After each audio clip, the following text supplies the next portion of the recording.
ini kondisi krisis global justru merupakan di samping menjadi ancaman tapi menjadi peluang yang besar kita mendongkrak produksi pangan lokal kita yang luar biasa. Ini sekarang bergerak dan nanti saya kasih contoh misalnya harga gandum itu kan naik 2-3 kali lipat. Ini kesempatan kita nanam singkong, nanam sorghum, ada sagu, tales, ubi dan lainnya bergerak tetap sesuai dengan mapping kami. Untuk diketahui dengan adanya gejolak itu ternyata ekspor singkong dan produk turunannya 2021 itu naik hampir 3 kali lipat.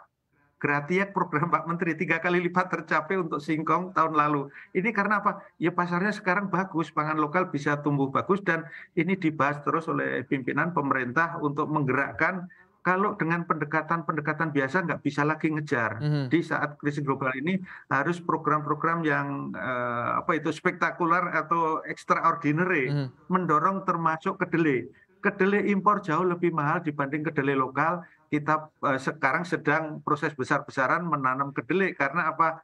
Ya menjadi laris panis di pasaran. Tapi harus menyiapkan ini secara baik di dalam negeri secara bertahap karena jangan sampai yang kita produksi habis dikonsumsi mahal. Lebih bagus sehingga kondisi saat ini harga kedelai impor lebih mahal dibanding lokal. Ini memberikan sinyal bagi petani untuk semangat.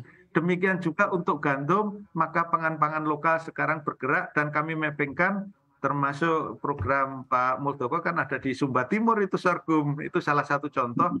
Nah ini justru kalau bagi petani kondisi ini sangat bagus sehingga di saat krisis itu dulu yang krisis yang lalu-lalu pun ada namanya haji kopi, haji cengkeh, haji dari kakao. Nah sekarang sama ekspornya naik tinggi, kemudian petani semangat kondisi begini. Sehingga ya itulah yang bisa saya sampaikan. Kita gerak kencang ini sekarang dipacu. Mudah-mudahan menjadi titik balik untuk kedelai ini. Dari ketergantungan impor kita mulai meningkatkan produksi besar, termasuk pangan lokal mulai dilirik oleh semua pihak ini. Saya garis bawahi pernyataan Pak Suwandi soal dorongan untuk bisa produktivitas kedelai mandiri secara dari dalam negeri kita untuk bisa memenuhi kebutuhan, minimal kebutuhan konsumsi kedelai dalam negeri kita. Nah apakah itu juga didorong juga oleh HKTI juga agar tentunya petani-petani kedelai ini dapat meningkatkan produktivitasnya juga Pak Muldoko?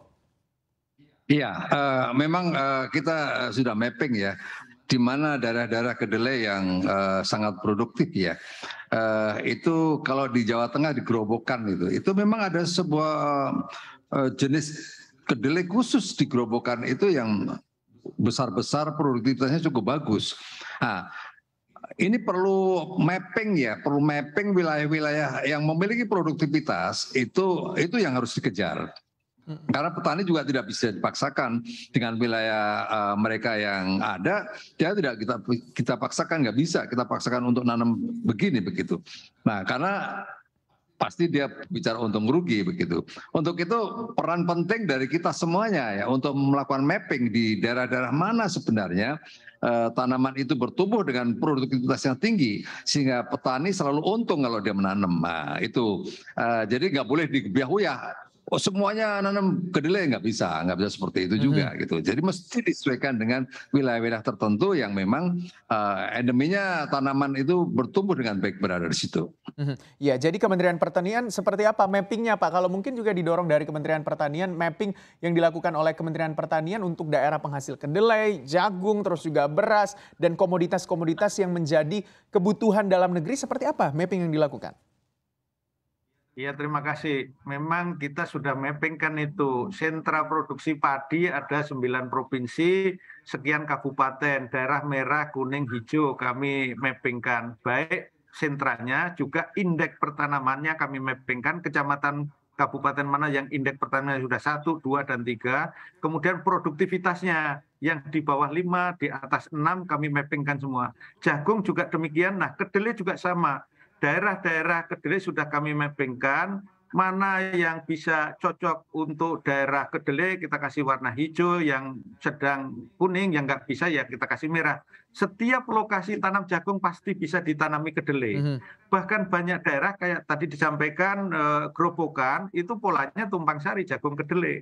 Jadi kami sebarkan mapping itu. Nah, untuk varietas ini sudah dominan di pasaran varietas lokal dan petani menjadi idola itu varietas Grobogan. untuk wilayah Grobogan. Untuk Anjasmara banyak di kabupaten lain ada yang tinggi biosoe. Bahkan kami lombakan, Pak. Sekarang ini sebentar lagi diumumkan ada produktivitas kedelai sampai tertinggi itu 3,6 ton per hektar. Ya salah satunya di Grobogan tadi, dan tempat lain ini segera kita kembangkan, mapping. Kalau Jawa Barat itu pasti Sukabumi, Cianjur, Sumedang. Sumedang itu 5.000 hektar.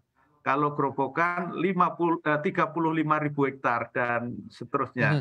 Nah, kuncinya adalah bagaimana mengajarkan kepada petani untuk meningkatkan produktivitas, penggunaan benih unggul, dan efisiensi input.